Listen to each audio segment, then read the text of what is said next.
Stevie.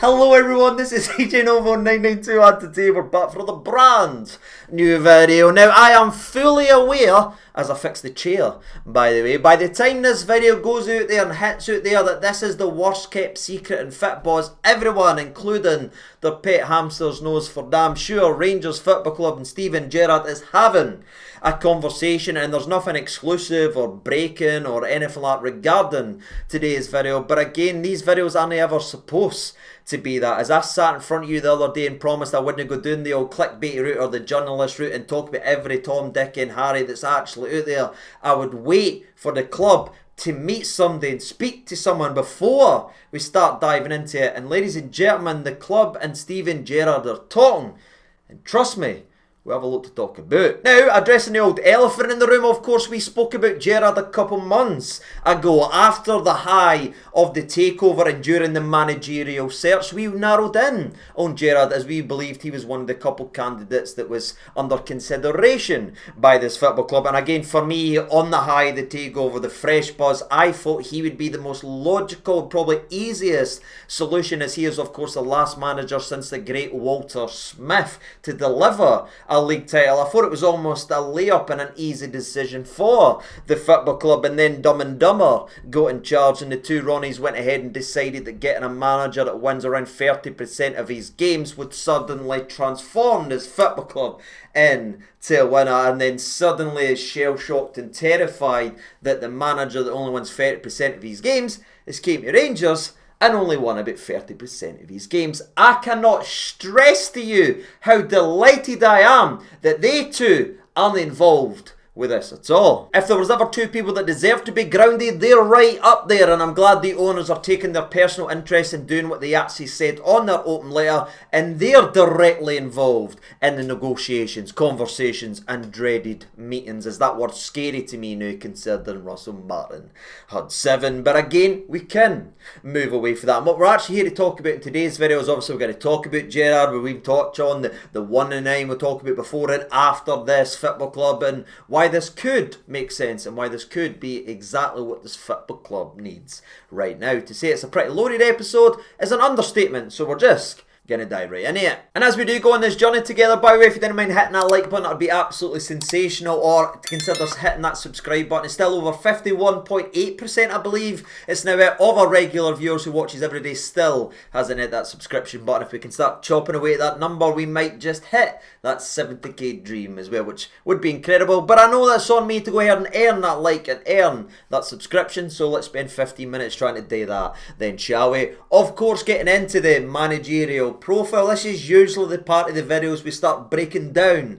the person, you know what I mean? Whether it's a player or a manager, the profile is what it is. But it does feel a little bit silly for me to sit here and tell you about Steven frickin' Gerrard, as again, no matter who you support, you know exactly who he is. But again, if you don't have the time, I'm sure a Celtic fan will tell you on various different platforms that they do not care, whilst breaking down every single stat and statistic on various different channels. Sorry, I couldn't resist it. But getting in to the video properly then, shall we? We won't break down him as a manager or him as a person. We know all about him. Instead, let's talk about what needs to be spoken about. What's happened after he left this football club, where he's been, and the manner in which he left, which again will be a sticking point and will be a very, very, very steep hill for a lot of people to not even want to glance over, as some people still haven't gotten over the manner in which he's left. And again, I completely understand, and I'm not here to change your minds. I'm just here to tell you how my opinion has slightly changed and how my perspective is now, looking back at that time, the previous board, and what ended up unfolding. As Steven Gerrard didn't leave this football club on a high after delivering a league title, or at the end of the season, or at the end of his contract. Steven Gerrard left during the season after claiming to be settled and very happy and in a perfect position in terms of our league season. If you look at it on paper, we were 7 points clear in the league. We had just beaten Celtic Football Club with a squad that was absolutely decimated with COVID, and the man himself, by the way, couldn't even come out of the house, so he beat Celtic in his slippers with a team that was ripped to shreds, troops. We were in a perfect position to carry that mantle that we had grabbed and wrestled away for Celtic Football Club the previous season. We looked like we were taking it and it was going to be a spell of dominance for this football club, and then the phone rang and everything changed. And not only did Steven Gerrard leave, but his entire coaching staff, backroom staff, his entire structure that he had installed over three previous seasons was gone overnight. And that led us to get scanted by Hibs in a cup competition and lose another potential trophy that we could have been able to win. And that did leave a hell of a lot of people bitter, frustrated and annoyed. I was one of them. I was foaming at the mouth and I couldn't even stand the thought of that man during all of that madness. But time not only goes by so slowly, according to a certain song, it can also become very, very important as you start to glance and you can have a different perspective and a different outlook on a lot of things. And as that time passed, ladies and gentlemen, as the picture became clear on what Gerrard's frustrations actually were with what he talked about when he was the Aston Villa manager, what he's talked about after that fact, some of the wee sound bites, some of the conversations really just put everything together. It was like a missing piece to the puzzle, and you start to realise that it was always going to end that way between Gerrard and the previous board, as there was clear fractures in that relationship, and possibly, just possibly, Gerrard was right. The board had become lazy. They sat back instead of sitting their foot down and really kicking on to try and take over and dominate Scottish football. They almost put their feet up and be like, oh, that's us done what was needed. And that stillness is what caused the friction, because remember and go back to when we were having our best moment for a decade at this football club, when we felt like it couldn't get any better. What was Steven Gerrard doing? He was sitting in the stands soaked in champagne with a microphone in his face, begging and pleading for the board to go with him and take the club to the next level, to not just stand still, to go with him and let's really kick on. That's what he done. That's exactly what he begged in the biggest public place he could possibly do it, and did they, ladies and gentlemen, despite what he had delivered and despite the way he asked. Now, ladies and gentlemen, this is how the board went ahead and backed Steven Gerrard and gave him the tools, despite wanting the likes of Joey Veerman and identifying talents that would really going to be worth a hell of a lot of money. They supplied him with this and went, there you are, Gerrard, that's what you get for winning the league. And when you sit back and you look at it, ladies and gentlemen, again, the fracture in the relationship was clear to absolutely everyone apart from us that were just so embedded in and seeing it. So it wasn't a matter of if Gerrard and the board was going to split ways. It was always just going to be a matter of when. And unfortunately, it came when Villa called. And I would like to point out, by the way, this isn't me moving the goalposts or shifting my perception now that the Gerrard could potentially become the new Rangers manager, and I'm trying to tidy up the old house in order. That's certainly not what's been happening. And if you've been watching this channel over the many years and my many rants and my many frustrations about the previous board, you've heard me put this in place. You've heard me repeat the same stuff. The crap has ran downhill for far too long, and we witnessed that at the bottom,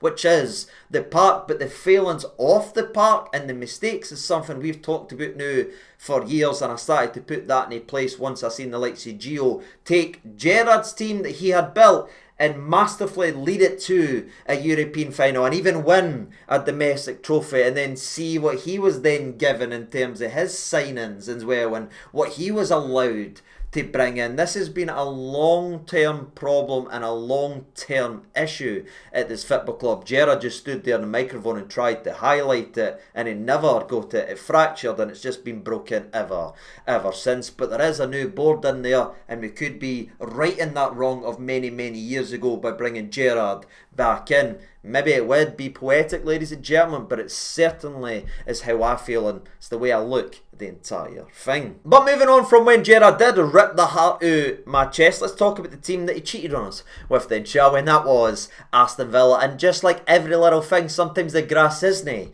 greener, troops, as it started okay for Gerrard. I mean, in fact, it started off pretty well, and he was actually getting a lot of good write-ups within his first couple of months. I believe they even started doing reports saying there was only 8 teams picking up more points than Aston Villa's Steven Gerrard side, as Gerrard walked into them when they were 17th and had the team flying high in the top half of the old table, ladies and gentlemen. It was an incredible transformation for a couple months, and then the problems that persisted before Gerrard started to slip back in during Gerrard, and it absolutely crumbled in itself. As Gerrard, after just 40 games in charge, which actually sounds a lot compared to Veg Lasso now when you put it that way, but after just 40 games, averaged 1.15 points a game, which is never good enough, especially for a very, very ambitious group like Aston Villa off the park and where they saw the team potentially going. And to be fair to them, they made the right decision, right? They got rid of Steven Gerrard. They brought in Emery, and Emery was absolutely sensational at Aston Villa. I'm having to use wasp, and you'll find out in the next couple of minutes, by the way. But what he'd done was get rid of the couple of players that was down tooling and giving up and throwing managers under the bus. Yes, he did then go and spend big and bring in other players, but the managerial job Emery's done at Aston Villa is sensational, taking him from a team that again was so volatile, up and down and up and down, to a team that reached the Champions League and punched above its weight in the Champions League to where they sit right now, where ironically they're having a little bit of a dip and they are struggling a little bit to score goals, and some fans are even questioning if he should remain as the manager, which sounds mental to me considering the job that he's actually done. But that's the life of a manager, ladies and gentlemen. Despite the transformation, how well he's got them playing, he's new on a shaky ground, which is terrifying. But again, I'd keep him all day, as Emery is just a top manager, and the job he done at Villa post Gerrard has been sensational. But back to Gerrard, and back on another journey after getting sacked from Aston Villa. He then took a surprising job over in the old Saudi League. Now, again, troops, I'm going to sit here in front of you and tell you the truth. I am not an expert on every in and out on the Saudi League. No matter how many articles I read or how many things I read, I'm not going to sit here and pretend I know everything about the ins and outs of that league and the policies they have in terms of players and the structure and what they can actually do in terms of who they can bring in from here, there and everywhere. It's still a bit of a mystery to me, but I have tried to read as much as I possibly can, and from my perspective, again, an outsider's perspective. Maybe if somebody's an expert in the league, they can let me know down in the comment section below. But I look at the job that Gerrard done in Saudi and think, yeah, it was alright. Which again might surprise a lot of people, because a lot of the journalists and the rag journalists that are in the game these days would kick him at every possible opportunity and clickbait his name everywhere, because his name's Steven Gerrard. It's always going to grab some clicks. But again, when you dive in and you look at what he was managing and what he was managing against, I mean, some of the players that's over in Saudi that are locked up into these teams, the likes of Ronaldo, Sadio Mane, you've got Benzema, you've got Kane, you've got some really, really heavy hitters, and most of them were all broken off and in to the same team. And when you look at what they're able to put together and the collective they've got in each team that aren't just a two-team league, by the way, there's other teams with really, really top players, and then you glance at Steven Gerrard's heavy hitters and top players and see the likes of Jack, Henry and Dembele, yeah, the one that was at Celtic, and glance around at the rest of the league and go, yeah, he's never winning anything there. But again, I'll hold my hands up, that's just what I've been able to find about that league. Somebody else can let me know if I'm completely wrong. But that's post Gerrard, and that's with breaking his hearts. Let's probably go ahead and dive into Gerrard's time at the football club then, and talk about the fabled 1-9. Now, I know I'm going to sound like some kind of Gerrard apologist and that here, but this whole debate absolutely stinks to me, and it does make me cringe every single time I see it. I go, oh God, right, I see, yeah, there's no talking to you, because they sit here and throw 1-9 at Steven Gerrard when this was the team that he walked into, a team that was incapable of winning 3 games in a row. Do you remember that frustration? Do you remember that time at the football club? He walked into a team that couldn't win 3 games in a row and finished 3rd, ladies and gentlemen, right? That was absolutely stinking. And yes, he was able to bring in a couple pieces, but you're expecting him within a month or two to transform that team, that core, into a side that should go ahead and win a treble versus one of the most dominant Celtic teams that couldn't stop scoring goals. Ladies and gentlemen, it was winning trophy after trophy. You're expecting and holding Gerrard up to the standard to transform that team into treble winners in that short period of time. That's daft, in my opinion. So for me, and again I might be coming across as too harsh here, but I chucked the first three right out the window because nobody in the history of football is taking that team and the three transfers we brought into the football club and turning them into treble winners when some of our best ever Rangers teams never went ahead and won trebles. You know what I mean? Let's chop the first three out the way. Into the second season, obviously the team was looking a little bit better, and we've seen what the end project looked for a lot of these players, but they were still young, they were still learning, and they showed signs of life, and they showed signs of what they could potentially be. Some highs, but again some naive lows, which is always going to happen. And of course he did also reach a cup final as well, where we were broken down with absolute heartbreak, ladies and gentlemen, with one of the best opposition goalkeeping performances I've ever seen in terms of Fraser Forster. That's about as good as it possibly gets. He was unbelievable on that day. A day we also missed a penalty because we changed the penalty taker, by the way, and Morelos done a horrendous one after missing 6 or 7 sitters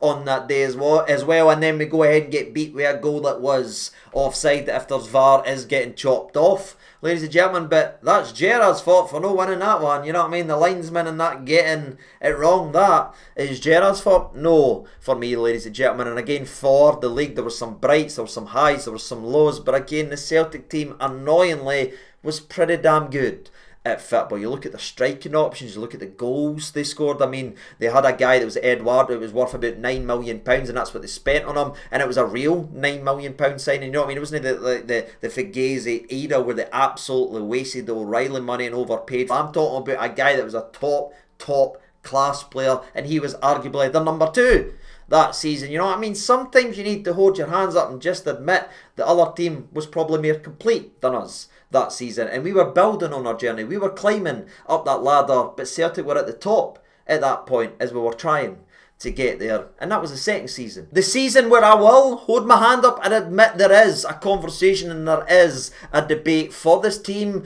underachieving and not winning all that it possibly could and should have. Was ironically and maybe poetically the season where we won what actually mattered. You know what I mean? Let that sink in as we went ahead and won the league title, in which, yeah, that team was class. That team was almost the end result of what Gerrard was building year upon year, and what these players had learned for experience after experience. Bump on the chin, praise, all that, balance of the European success. That was it. That was what he built this team towards, and it cantered the league undefeated, breaking defensive records. And again, on the domestic front, it should have swept up and won every single trophy, but we seemingly left our mistakes and our issues for the competitions. I mean, the first one we got knocked out of, the likes of Calvin Bassey made a huge error in the game of football, who was near faultless during that period of the time. He had a howler. And then you talk about the second time we got knocked out the cup competition, we're in control, we have